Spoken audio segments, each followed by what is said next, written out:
Olá, eu sou o professor Marcos Sorrilha, sejam muito bem-vindos ao meu canal. E aí, prontos para as primárias americanas?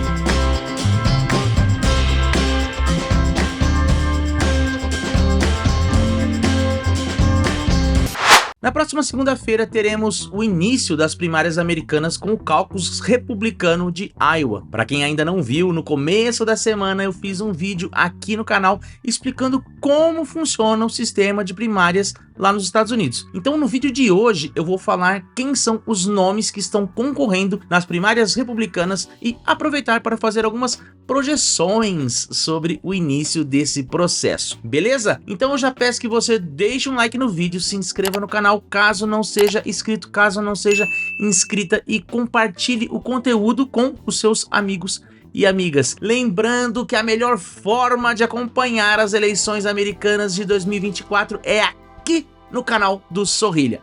Bora pro vídeo? Em maio do ano passado, quando estava começando os primeiros debates entre os candidatos republicanos visando as primárias, eu fiz um vídeo apresentando quem seriam os adversários de Trump naquele momento. De lá pra cá, algumas coisas mudaram. O ex-vice-presidente Mike Pence e o senador da Carolina do Sul, Tim Scott, desistiram da corrida e Ron DeSantis não é mais o principal concorrente de Trump. Nesse exato momento, após a desistência de Chris Christie na última quarta-feira, nós temos 6 candidatos à corrida, com especial destaque para 4. Donald Trump, evidentemente, Ron DeSantis, Nikki Haley e, por fim, Vivek Ramaswamy. Para quem não conhece os candidatos, eu vou fazer uma rápida apresentação. A Nikki Haley é ex-governadora da Carolina do Sul e ex-embaixadora dos Estados Unidos na ONU. Ela é a única mulher na disputa e se posiciona como uma republicana moderada, mas que mesmo assim defende o perdão de Trump e critica o aborto. Ron DeSantis é governador da Flórida e ex-oficial da Marinha. Ele é um antigo aliado de primeira linha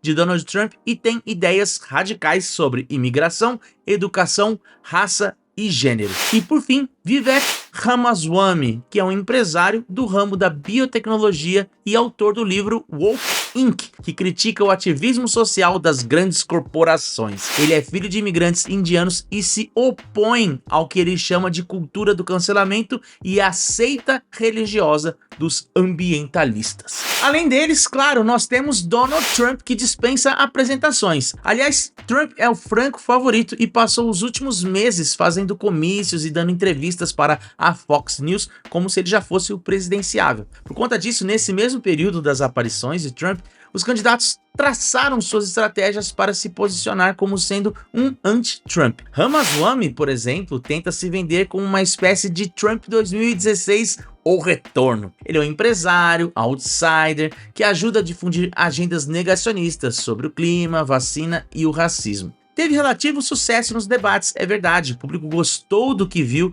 mas no fim das contas foi muito mais pelo entretenimento. DeSantis, por sua vez, dobrou a aposta no combate à cultura woke e à agenda anti-imigração, tentando avançar junto ao eleitorado mais radical de Trump como uma forma de convertê-los para sua campanha. Isso até vinha dando certo em 2021 e 2022, mas à medida que os eventos do Capitólio foram ficando mais distantes, o núcleo central do trumpismo voltou a se solidificar, deixando DeSantis de lado. Por fim, Nikki Haley apostou na estratégia de se apresentar dentro da linha do político profissional, mais alinhada a temas tradicionais e outros morais que são caros aos republicanos, como é a questão do aborto. Tem um perfil mais próximo aos republicanos do mainstream e não se apresenta como alguém alinhada às pautas trumpistas, como DeSantis e Ramaswamy, apesar de não condenar o ex-presidente pelo 6 de janeiro. Além disso, o fato de ter atuado dentro do governo de Trump desperta certa simpatia do eleitorado mais radical. Nos últimos 3 meses, principalmente depois da desistência de Tim Scott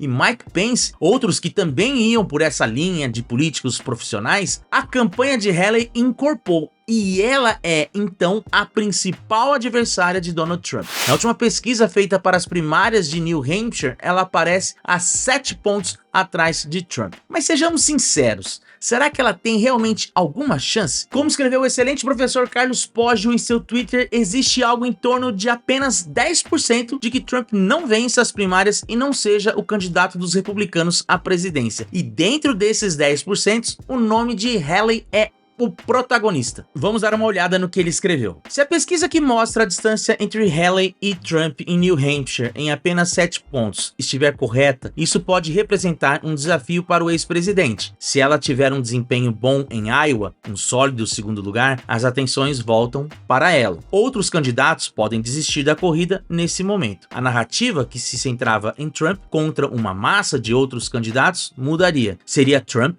versus Haley. E dadas as circunstâncias certas, Haley poderia vencer em New Hampshire. Isso acabaria com a aura de invencibilidade de Trump, traria Haley para o centro da discussão e eleitores de outros estados poderiam olhar para a candidata com outros olhos. Passaríamos a ter uma primária de verdade, com Trump perdendo tempo de campanha nos tribunais. Percebam então como o jogo das primárias é importante, pois um tiro certo de Haley em Iowa pode levar à desistência de algum dos seus adversários, atraindo votos e atenção da mídia para ela. E como as datas das primárias são espalhadas ao longo dos próximos meses, Haley poderia chegar a Super Tuesday como uma candidata de fato competitiva. Além disso, como Iowa é um sistema de cálculos, as chances de as pesquisas estarem subestimando o nome dela não são pequenas. Olhemos para 2008 e 2020 com os democratas. Hillary chegou favorita para vencer o caucus, mas o vencedor foi um tal de Barack Obama, que a partir dessa vitória inesperada fez a campanha que o levou à Casa Branca. Em 2020, Bernie Sanders entrou como favorito ao lado de Biden, mas o vencedor foi o prefeitop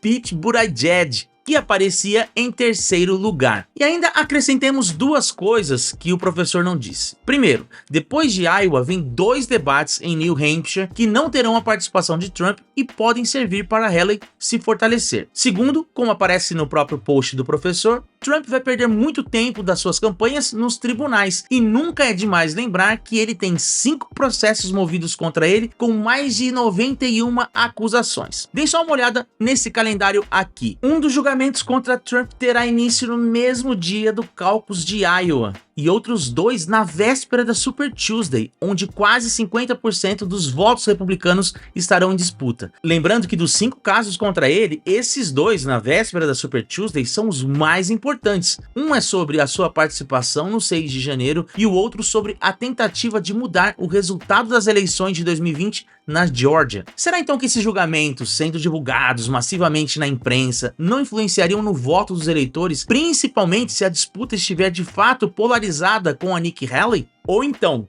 uma possível condenação não faria o Partido Republicano pensar em indicar outro nome, forçando o Trump a desistir? Sinceramente, eu acho isso até possível, mas improvável. Se eu tivesse que apostar, eu diria que Trump tem realmente algo em torno de 90% ou mais de chance de ser o candidato do Partido Republicano. Além disso, nunca se esqueçam que mesmo um noticiário anti-Trump focado na cobertura de seus julgamentos segue sendo um noticiário sobre o Trump, e ele adora isso. Mas e você? O que você acha? Escreva nos comentários a sua opinião sobre as primárias e o futuro de Donald Trump. Semana que vem eu voltarei com uma análise das primárias democratas e a chance de Biden concorrer ou não como representante dos democratas. E vou também falar sobre os candidatos independentes como o Robert Kennedy Jr. e os terceiros partidos. E na semana que vem também nós teremos entrevistas e o começo das lives já analisando os resultados de Iowa, beleza?